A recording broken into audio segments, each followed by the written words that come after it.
بسم الله الرحمن الرحیم السلام علیکم ورحمۃ اللہ وبرکاتہ۔ معزز سامعین، آج کی اس ویڈیو میں ہم سورۃ الفجر کو تجوید کے ساتھ پڑھنے کی کوشش کرتے ہیں۔ اعوذ باللہ من الشیطان الرجیم، بسم اللہ الرحمن الرحیم، والفجر وليال عشر والشفع والوتر والليل إذا يسر هل في ذلك قسم لذي حجر ألم تر كيف فعل ربك بعاد إرم ذات العماد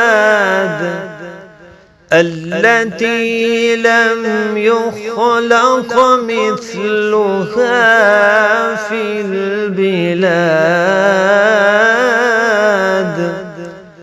وثمود الذين جابوا الصخر بالواد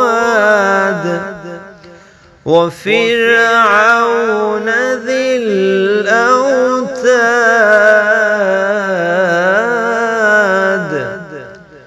الذين طغوا في البلاد فأكثروا فيها الفساد فصب عليهم ربك سوط عذاب إن ربك لبالمرصاد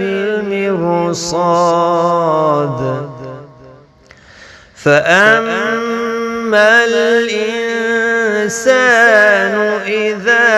ما ابتلاه ربه فأكرمه ونعمه فيقول ربي أكرمن